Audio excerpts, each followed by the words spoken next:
Hi, welcome to the Industry Astrology Full Moon Forecast for May of 2022, a lunar eclipse.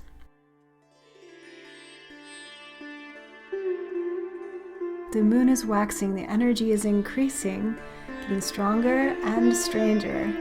How are you feeling? The moon is waxing, growing bigger and brighter. And on May 15th, between 6:32 and 11:50 p.m. Pacific time, the moon will pass behind shadow of the earth and then begin to wane again. Feeling chaotic, maybe a bit stressed, or maybe just on the strange precipice, the threshold of something completely unknown. This is eclipse season, with its wild and wacky weather of surprises and plot twists, like an earthquake, shaking things up, getting things moving. If you're stagnant and ready for change, eclipse season can be very exciting and stimulating, but they often come also with a level of chaos and surprise that can sometimes lead to drama and unrest, especially on a larger collective level. This eclipse is extra powerful because it is a total eclipse spanning almost 6 hours, it looks like, and it is completely covered by the shadow of Ketu, the tail of the snake, the headless one that causes dissolving and liberation. It is also considered to be a blood moon because the moon is near perigee, near its closest point to Earth. So it is a full moon supermoon. And when we get a lunar eclipse on top of that, it's called a blood moon. And so there is something extra potent about this total lunar eclipse. It does have, I think, a deeper effect on the collective karma than a normal lunar eclipse too. Now, solar and lunar eclipses always come together as a pair, right? And so the solar eclipse that we had 2 weeks ago on April 30th was in the star of Bharani. Bharani is the star of female reproductive power, and it's no coincidence that just 3 days later there was this document leaked from the Supreme Court to overturn Roe versus Wade, this ruling that protects female reproductive rights. It's interesting, we're seeing a big earthquake here and something needs to be restructured, something is changing. So many protests and conflicts online and out in the world. This is eclipse season. It's a time of working things out for better or for worse, and it does feel like chaos. Another layer of confusion with all this is Mercury just went retrograde. Mercury does in a way get stronger when he's retrograde because he forces things to be improved, but he can in the process cause a lot of having to review and repeat. And so, miscommunications can naturally happen and detours and loss of energy. So be sure to, especially around the days of the eclipse coming up, back up your hard drive. Just be careful with how you're communicating. And if you get delayed, just take it easy. This is Mercury retrograde eclipse season. So the energy of Bharani, that star of restraint that is so much around also life and death, the power of reproduction, and also the power over our own lives and our choices, right? Now, this lunar eclipse will punctuate this energy in the star of Vishaka Nakshatra. Vishaka is a star of fiery focus and purpose. It's a no-nonsense star of clarity and getting to understand the core purpose of a situation. There is a kind of fire that burns inside of Vishaka.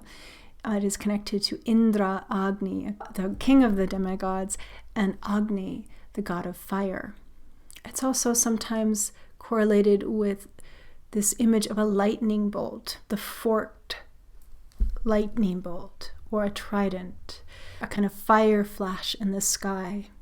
There's something about being able to initiate clarity, to get vision, sudden vision around this lunar eclipse in Vishaka. So this is a powerful lunar eclipse for taking a look at your life, perhaps, and getting a clear goal, a purpose, realigned to, a new sense of conviction or dedication, devotion. And it's also Buddha Purnima, the celebration of Lord Buddha, Buddhism, and the power of focus and meditation, sort of mindfulness or one-pointed focus, to learn to witness or observe our thoughts and get some distance from them. This is one of the teachings of the Buddha. And I think it's a good time, this lunar eclipse, to practice meditation, because anyway, meditation gets stronger during eclipses. So during the eclipse, it's maybe best not to go out and do anything complicated. For sure, please don't sign any contracts or make any long-term agreements. It's a good time to stay home and meditate, do spiritual practices, observe your breath. Maybe focus on intention or a goal or a wish or desire. Put your focus on that. Also, avoid cooking or eating during lunar eclipses, and wear light-colored clothing. It's always better to deflect some of the energy of the shadow. Another great remedy, too, for this lunar eclipse is to connect with the god Saturn. Saturn, though he is feared as shunny, the slow one, the one that delays everything, he's also the one that holds material structure. He stabilizes the foundation. So a strong Saturn can easily withhold the earthquake of Rahu and Ketu. Saturn is also the one that can bring true peace and harmony. So I decided to teach a class on Saturn as he has just entered Aquarius, where he's Mula Trikona at his strongest point.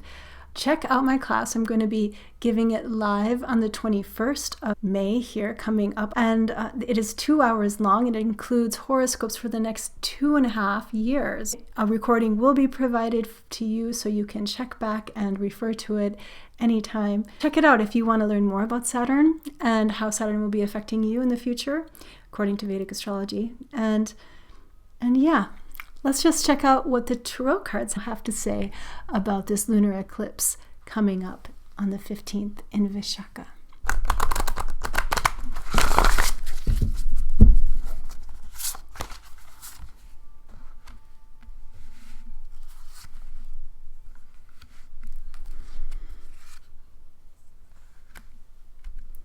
Okay, so the first card that came through is the Eight of Cups. When something isn't fulfilling truly its purpose anymore, or when maybe something's just been broken for quite some time, it's time to let go, it's time to cut the cords, it's time to clear it. And this card has a lot to do with that sorrow, that sadness sometimes, of having to take that step and give up. And there is something that kind of Saturn about that, isn't it? And Saturn that gives us the strength to be able to see things from a bigger perspective, from a longer term perspective as well. And though it's kind of serious, the Eight of Cups has to do with moving forward, actually. And the next card is the Six of Wands, that fire, that light, clarity. Yeah, this lunar eclipse has a lot of fire in it. Righteous anger or fierce focus, determination, devotion to some cause, some purpose. Maybe it's something, a goal that you've had for a long time. Letting the old patterns pass away, the old things that were holding you back, the doubts, and stepping into this fire of possibility. And the last card, the Two of Coins. There it is, the eclipse snake, Rahu and Ketu. You know, it's the Ketu that's causing the eclipse this time, the tail of the snake. The one that detaches, that lets go. And the hardest part about eclipse season is there are sometimes endings, new beginnings. And change is just not the easiest thing to deal with. Card of change. A lot of ups and downs here. This is also, speaking of maybe fluctuations also in investments in the stocks, as we've been seeing, which has been going down for some time, but it seems even more volatile now that Mercury is retrograde in Taurus, this very material sign, and now with the eclipses on top of it. So what goes up comes down, and what goes down will come up again. Have faith. It's all just cycling and changing all the time. Things come and go. Move with the time and know when to let go. If it's time to leave, there's a path for you to go. And a great fire of possibility burns on the horizon of hope. Focus on that goal